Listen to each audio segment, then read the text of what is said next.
अमरावती शहरातील वाहन चोरीच्या वाढत्या घटनांना आळा घालण्यासाठी सिटी कोतवाली पोलिसांनी मोठी यशस्वी कारवाई केली आहे. मोटरसायकल चोरी करणाऱ्या अट्टल चोरीचा पर्दाफाश करत पोलिसांनी 3 आरोपींना अटक केली असून त्यांच्या ताब्यातून तब्बल 10 चोरींच्या मोटरसायकली जप्त करण्यात आल्या आहेत. जप्त वाहनांची एकूण किंमत सुमारे 3,60,000 रुपये असल्याची माहिती पोलिसांनी दिली. या प्रकरणाची सुरुवात 4 मे 2026 रोजी प्रभात चौक परिसरातून चोरीस गेलेल्या होंडा युनिकॉर्न मोटरसायकलच्या तक्रारीपासून झाली होती. सागर वाकुडकर यांच्या तक्रारीवरून सिटी कोतवाली पोलिसांनी गुन्हा दाखल करून तपास सुरू केला.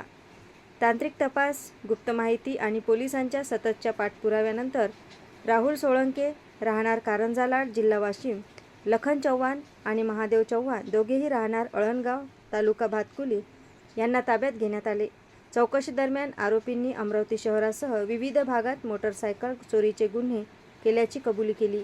तपासादरम्यान सिटी कोतवाली, राजापेठ, गाडगेनगर, दर्यापूर आणि चंद्रपूर शहर पोलीस ठाण्यातील एकूण 9 गुन्ह्यांचा उलगडा करण्यात आला.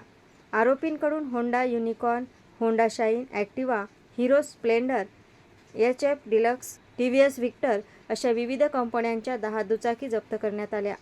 ही कारवाई पोलीस आयुक्त राकेश ओला, पोलीस उपायुक्त श्याम घुगे आणि सहाय्यक पोलीस आयुक्त संजय खताळे यांच्या मार्गदर्शनाखाली सिटी कोतवालीचे वरिष्ठ पोलीस निरीक्षक रोशन सिरसाट यांच्या नेतृत्वात DB पथकाने यशस्वीरित्या पार पाडली.